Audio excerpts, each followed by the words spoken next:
Good evening, everybody. This is Casper from the Tropical Weather Threat Society, bringing you our nightly update regarding the tropics. And we got a lot to talk about. We've got quite a bit to talk about here for the Atlantic Basin. We've got a couple spots highlighted out here in the Eastern Pacific, but whoo, the Western Pacific and Tropical Storm Ragasa's forecast. That might rival what we've seen with Aaron here in the Atlantic Basin with a Category 5 earlier this season. So, all eyes out there on the Western Pacific over the next few days for sure.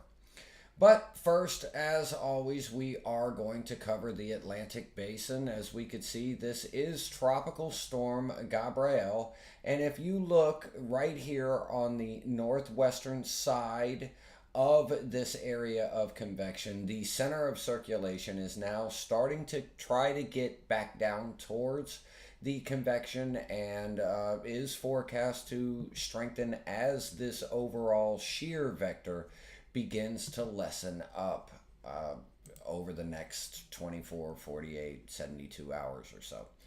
We also have a spot on our outlook. It is disturbance number 1. Currently has a 20% chance of development over the next 7 days. Pretty hostile conditions in its track, so not really worried about that.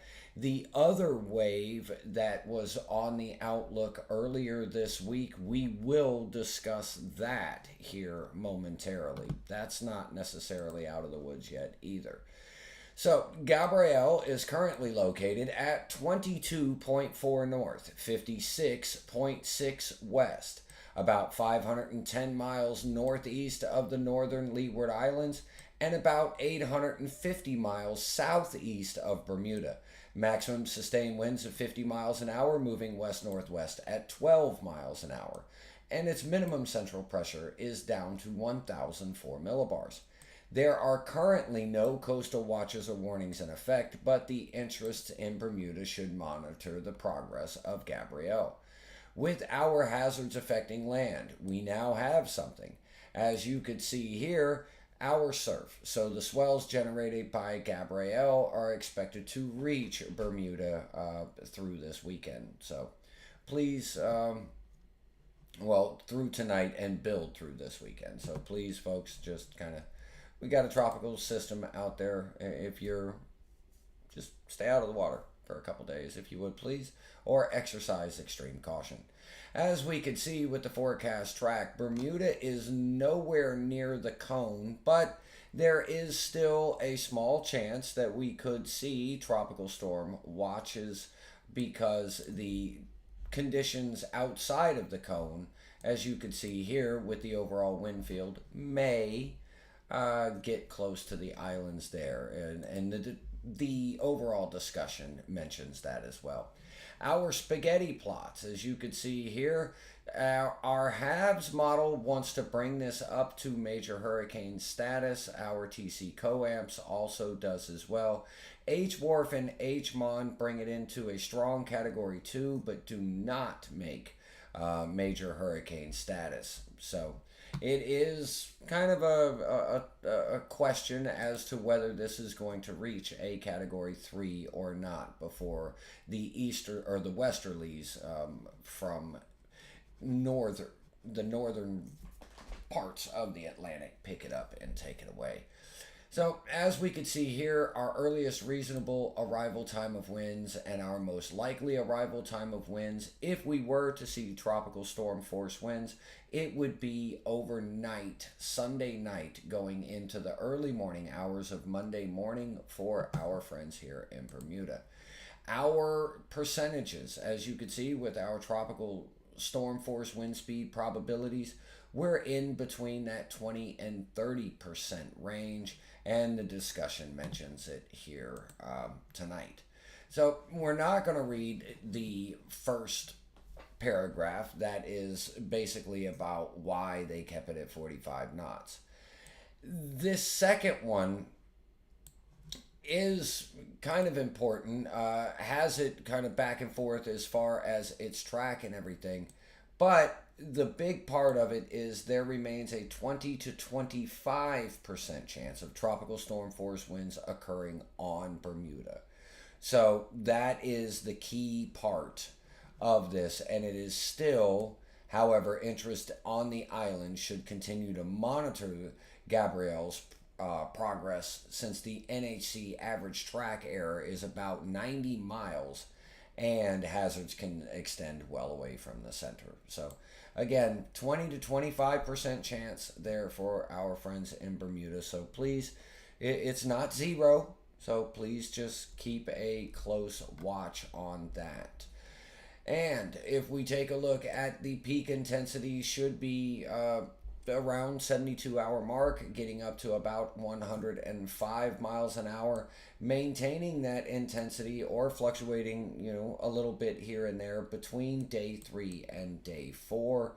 And then expecting to achieve hurricane status here in approximately 36 hours, with a considerable amount of weakening starting to take place going in from day 4 to day 5. Our intensity ensembles, models, as you can see here, halves. Let's see. That is halves A is the one that wants to bring it up to category 4. Halves B brings it to a category 3.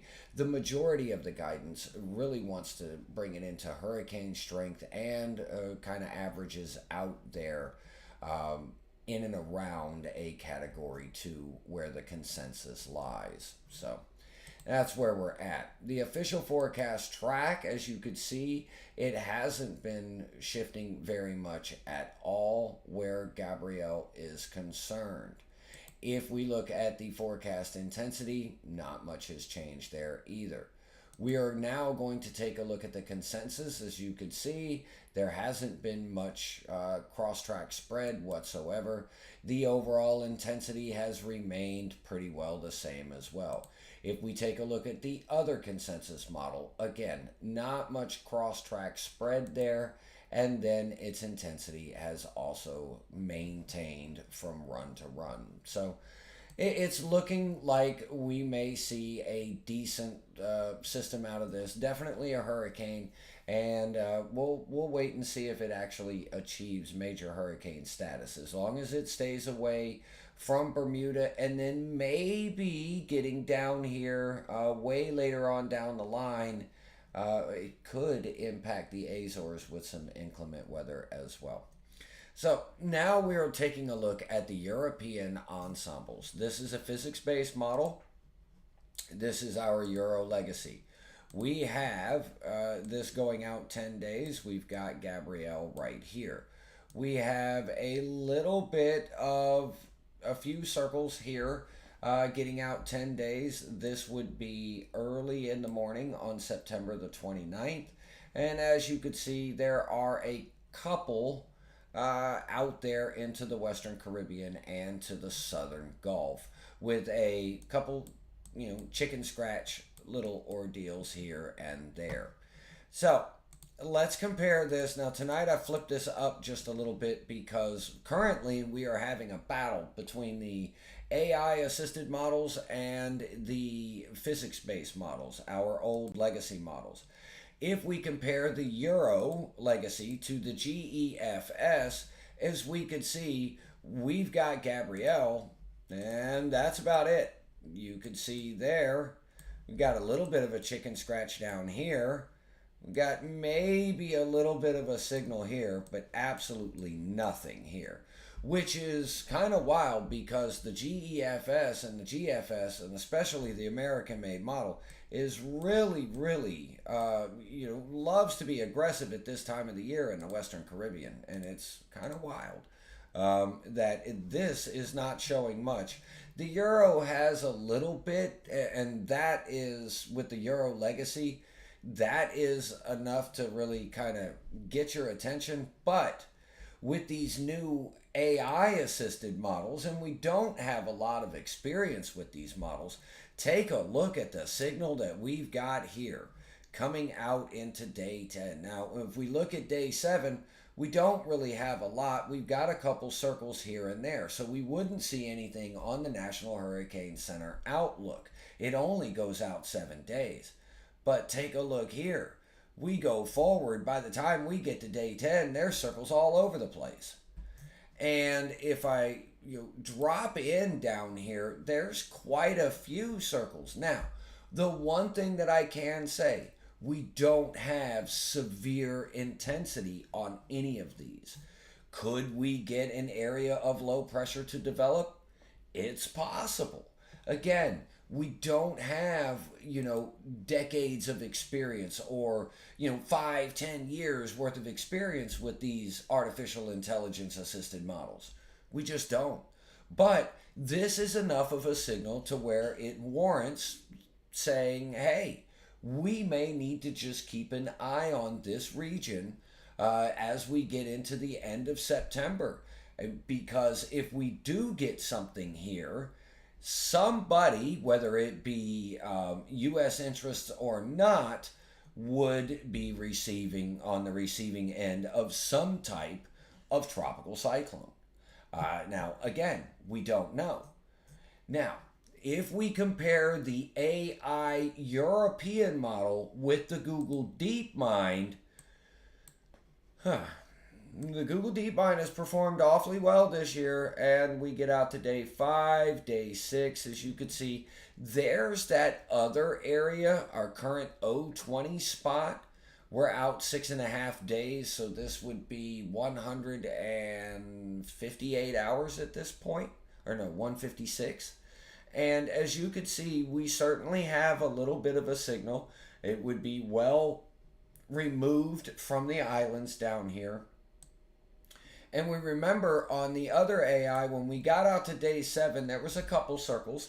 And as you can see, there are a few circles here in and around the southeastern Bahamas and a couple here into the Caribbean. This is that first wave that was highlighted earlier in the week by the National Hurricane Center. Now, as we roll this forward and we get it out to day 10, and I'm going to stop it, this is the 240-hour mark. Now, if it were to develop into the southwestern Atlantic, as you could see, it is going to, potentially end up being a threat for Bermuda, but otherwise than that, it's not much of a United States threat. If something were to develop down here into parts of the Caribbean, well, folks, that's a different story. So there's nothing guaranteed, but it's just the signal that these models are showing tonight. So really what we're having right now in kind of the meteorological community is a battle between our physics-based model and then our artificial intelligence enhanced model. These AI models were built off of, the seasons in the past and what things look like and how they flow. They're picking up on a signal that the other models just haven't. So we're going to be checking each night. We've still got plenty of time to watch this. As you can see, we're out day 10. This is 240 hours from now. All right, so we still have plenty of time to see, are these AI models going to shift more towards the physics-based models, or do the physics-based models shift more towards the artificial intelligence-based models? That's a question that we cannot answer here tonight. It is something to not worry about, but it is something that I would recommend just checking back, so this way there is no sudden, because if something were to develop here in the Caribbean, you don't have 10, 12, 14 days to watch it like it was out here into the middle of the tropical Atlantic. Your time as far as distance goes is it's a lot less. So at this point, it's just something that we recommend checking back just to make sure. And hopefully this signal turns out to be false. We certainly do not want anything trying to get its act together here in the Western Caribbean or even into the southwestern portions of the Gulf. We don't. We really, really don't. untapped waters. So now we're going to take a look at our 850 millibar relative vorticity. This denotes areas of spin approximately 1 mile above the ocean surface. We have our European deterministic model on the left and our GFS deterministic model on the right. As we run this forward, it is very clearly evident where Gabrielle is.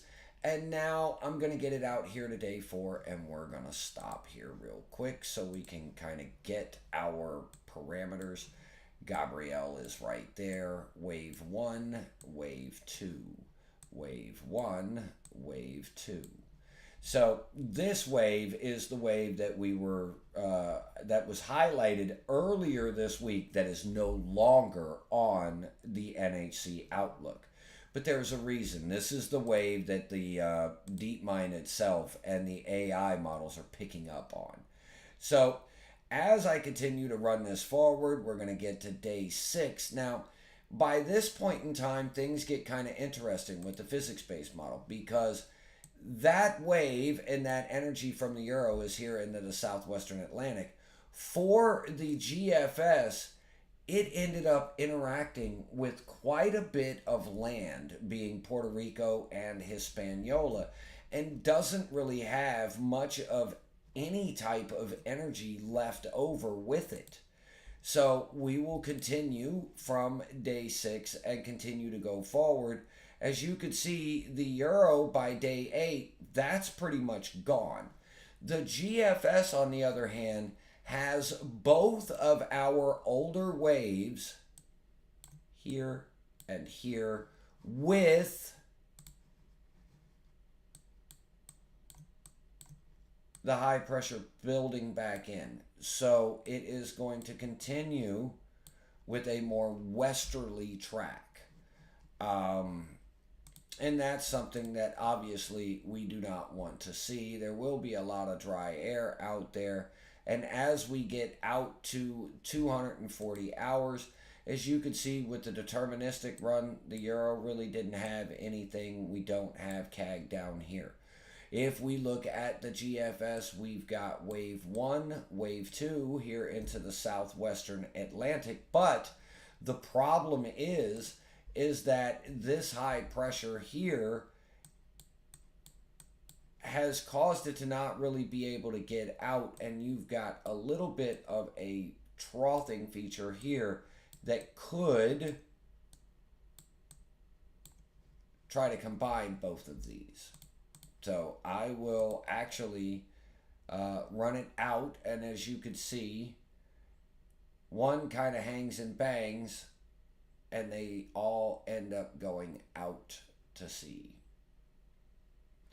So again, the southwestern Atlantic and the Caribbean, just something to keep a watch on as we go through the month of September. Now, our dry air, we have our 500 millibar on the top and our 700 millibar on the bottom. Euro on the left, GFS on the right. This represents our humidity levels in certain points of the atmosphere. 500 millibars is approximately 3.5 miles above the ocean surface. 700 millibars is a little lower than that at approximately 2 miles above the ocean surface. So this is above where we were just looking at for our quote-unquote areas of vorticity, or our seeds that we look for. So as we continue to run this forward, being that the dry air has been the biggest catalyst of an inhibitor to tropical cyclone development throughout the season. And we're going to come here to day 6 in particular. The reason that I chose day 6 is that you could see the Euro has this area and that wave strung out. It is being elongated from north to south. As you can see, a lot of that moisture is being pulled up and off to the northeast, while whatever little area of energy remains down further to the south. So it is being stretched out. If we look at the GFS, that's a little bit of a different story, because by the time that we get to day 6, both of our waves right here that we're discussing have a decent moisture pocket, but the big difference, look at the Gulf. You have a considerable amount of dry air over the Gulf with the Euro model, and you don't have that with the GFS. You have some, but you also have quite a bit more moisture streaming up from the Eastern Pacific. You don't have that with the Euro. So that moisture influx, that moisture flow, that could be a contributing factor. And as you could see, the Euro has a very powerful cold front. Looks like it comes through. Doesn't dig down too deep, but it does look like that it is quite potent.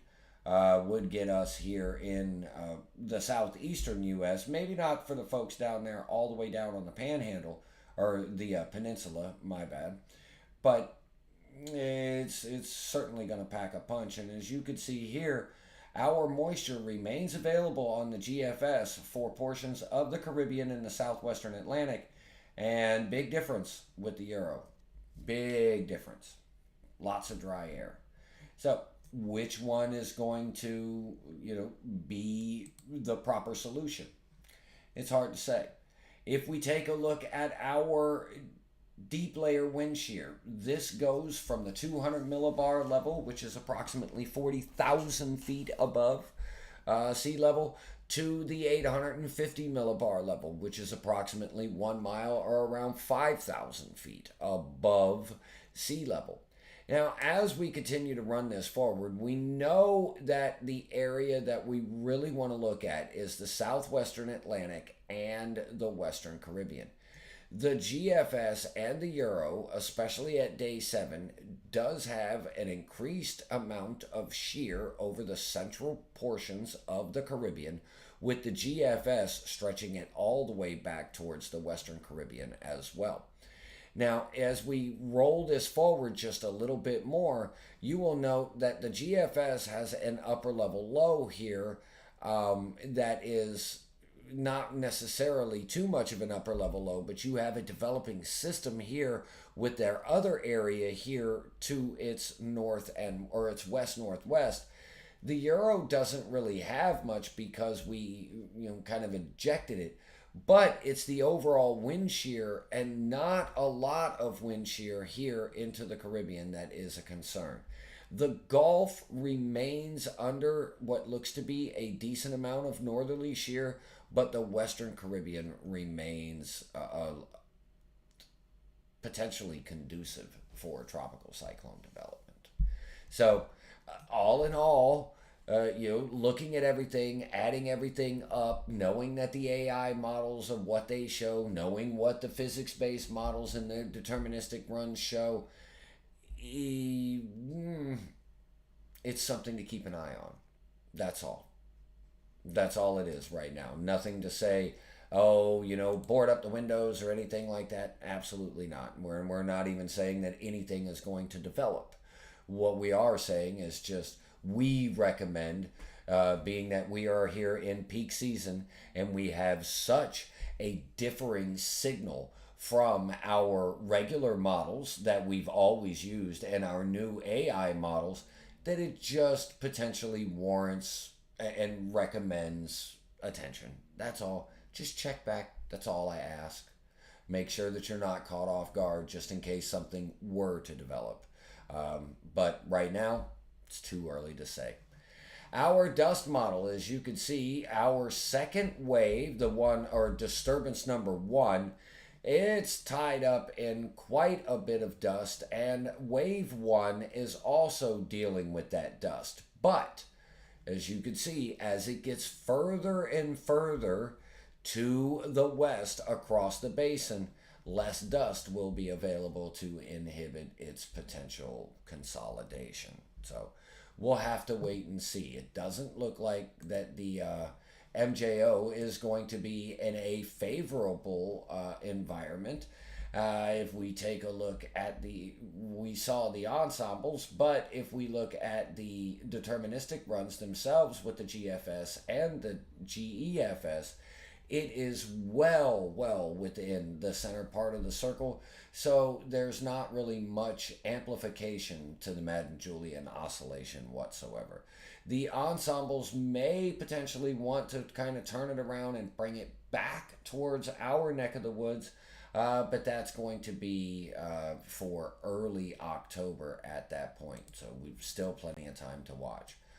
Earth Null here tonight. I've got our trusty green circle located there on Gabrielle. We are going to jump up to approximately 6 miles above the ocean surface to take a look at some of this wind shear. And as you can see, these lines and everything are really starting to lighten up. So there is not the shear vector as far as Gabrielle is definitely beginning to erode. And now as this area of high pressure right here, as this begins to erode and the storm itself comes around, that's the forecast. This is going to retrograde this way. So all in all, with Bermuda located right there, we hope for the best for them. We do not want to see any peripheral impacts. Though if they do need rain, I hope you get a little bit, but nothing too impactful. Again, folks, we still got a lot of season to go. Do not let your guard down yet. We might be through the middle of September here, starting to get close to October, but as you can see, we've still got quite a bit of season to go. We really need to get to Halloween before things really start to reduce considerably. And last but not least, as far as the Atlantic Basin goes and our transition into the other basins of the world, as we could see from the Global Tropics Hazards Outlook from the Climate Prediction Center, we do have to keep an eye on things out here into the Atlantic and potentially the western part of our basin going through the first week of October. That is a concern. So stay vigilant, folks. Stay weather aware. That's all we ask. No imminent threats at this time. All right, now out to the Eastern Pacific. After I check we're talking food. I'm starving, folks. So I'm not even going to read that because I am hungry. I plan on snacking as soon as the live is over with. But yeah. All right, Eastern Pacific, we have Invest 96E out here to the southwest of the Baja Peninsula, and then another area of disorganized showers and thunderstorms that has been tagged from the National Hurricane Center but has not been labeled an area of Invest. Our first area, disturbance number 1, Invest 96E, is down to a 40% chance of development over the next 48 hours. It doesn't have 7 days. If we take a look at our disturbance number 2, this has a 30% chance of development over the next 48 hours and a 70% chance of development over the next 7 days. This is obviously going to be the next one in line and the one to watch. If we take a look at the forecast ensembles from the Euro, as we could see, it could develop. Maybe really it's going to be where it develops and then where it decides to track from there. If it continues out to the west-northwest, it'll have some time to be out there. But if it gets up a little bit too far to the north and gets really up above 20 degrees north latitude, it's going to find some water temperatures that it is not going to care for, and a more stable air mass also exists in that region of that cold water. There could be a little bit of a hint of a bend back, but obviously it is way too early to make any determinations. If we compare that with the AI model wants to track it out much further to the west with a potential bend back to the north opportunity there in and around 120 degrees west.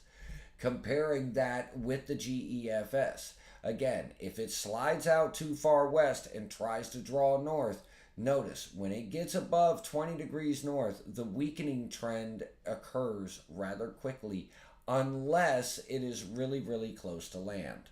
So, as long as it slides out a little bit too far to the west, maybe getting out 110, 115, and then it tries to make its west northwest, northwest, north northwest, north, and it tries to make that turn, it's going to run into more hostile environment. Now, for the big star of the show, Metag has made landfall. The final advisory was issued on that early this morning. Increased rainfall to the folks here into southern China. Ragasa, or as known as Nandal in the Philippines. This is a massive problem. This is going to be a major threat to life here. There's no doubt about it. And then we have Typhoon Naguri. This has been rapidly intensifying rather quickly and could become another major hurricane, and we'll have to see exactly how far Naguri goes. But all eyes on Ragasa, because this thing is an absolute problem. So if we take a look at the advisory issued by the Joint Typhoon Warning Center, they have it reaching a maximum intensity of 120 knots. Please take a look at these red circles. These represent the tropical storm force wind field. The dark red circle represents those 58 mile an hour or severe storm winds. And as you can see, or 50 knots. As you can see, it's going to have a considerably wide wind field. But 120 knots, that would be the equivalent of around 140 miles an hour, and I really hope that that's where it stops, but I highly doubt that that's where it's going to stop. This has all the signatures other than some structural issues. This has all the potential to completely tap out at its basin's maximum intensity. This thing could go absolutely bonkers and rival Aaron that we had in the Atlantic as a Category 5, 160 miles an hour. This one does have the potential to go stronger than that. There's no doubt about it. So I've been taking a look here with Sierra and just trying to figure out exactly what is going on with this storm. As you could see, it is almost ready to connect that inner core eye wall, and when it does, it is green light, all systems go, and it is going to absolutely go crazy. I would not be surprised if this ends up being another Category 5 this year. That would not in the slightest. Absolutely not.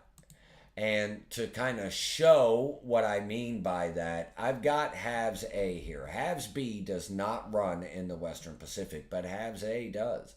And as I run the 12Z Halves A forward, you can see 48 hours. Here we are at 141 knots. This would be the equivalent of a Category 5 hurricane at this point, with gusts just ridiculous. You're talking about 185 plus at this point. Now, if I were to run this forward a little more, and you would hope that, oh, okay, it got that strong, it's going to do something, and it's going to fall apart. No, it's not. Halves does not have it. We're talking about minimum central pressure down into the very, very low 900s, like 907, 908, 909, 911, 910.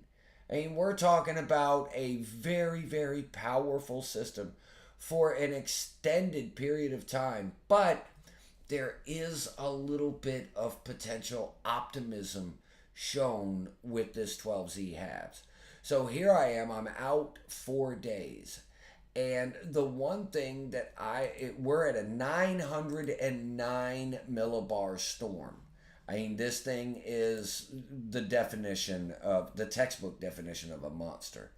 But what I want you to watch is this area right here on the northern eye wall as the winds for this storm come around and intersect and start to get influenced by the drag coefficient of land. Watch what happens. I hope this happens. I really do. So as we start to roll this forward, you will see a small indentation. Boom. A little bit of dry air right there at about 114 hours out. It is still a 923 millibar storm. Now we could see eye wall replacement cycles that are virtually impossible to forecast this far in advance. But look what happens. That eye wall opens up. It allows for dry air entrainment. And the storm, by the time that we get to the end, we're at 80.8 knots at 952 millibars. If we go to the gusts are there. They are significant. They are very, very strong. And the reason that I hope that this at least opens up or, does something a little different, because Hong Kong is right there. Macau is right there. These are two very populated areas of China. And again, I don't care where you live. I just want everybody to be safe. I want no fatalities to tropical cyclones. We have the technology today, and we just need to, hope for the best with this one, because it's got all the signals of being an absolute monster. And last but not least, we will talk about Naguri, as you can see, reaching up to 110 knots. This is almost a Category 4 hurricane on the Saffir-Simpson wind scale. Currently is a typhoon, which would be the equivalent of a Category 1 hurricane. As you can see, way out here into the open waters, no threat to land, although it could very well be a very pretty storm to look at over, we'll say the next 48 hours or so. But it does look like that the ACE value that the Western Pacific was missing is going to check up. And they are going to, we're going to rebound. And all hell is going to break loose in the Western Pacific over this weekend and into the beginning of next week. So my heart goes out to all y'all out there, the Philippines and the islands there north of the Philippines, even for the folks there in Taiwan. They're going to get some heavy winds at height. And then for everybody there in southern China, prepare, seriously prepare. And hope for the best. Prepare for the worst, hope for the best. Because if anything changes from what you have prepared for, it can only be better. That's the best advice I can give when it comes to tropical cyclone preparation. Prepare for the worst, hope for the best. If anything changes, it can only be better. All right, everybody, I am going to go ahead and sign off here tonight. We will be back tomorrow, 6 p.m. Eastern, 5 p.m. Central, here on Facebook and YouTube. And we are going to see what our matchup from the AI and physics-based models we're going to see. Are they still battling it out? Do they still do they finally agree, or are they just going to stretch this out even one more day and we have more or less like a Street Fighter style competition here with the models going forward? So stay weather aware, folks, and we'll talk to you tomorrow night. Good night.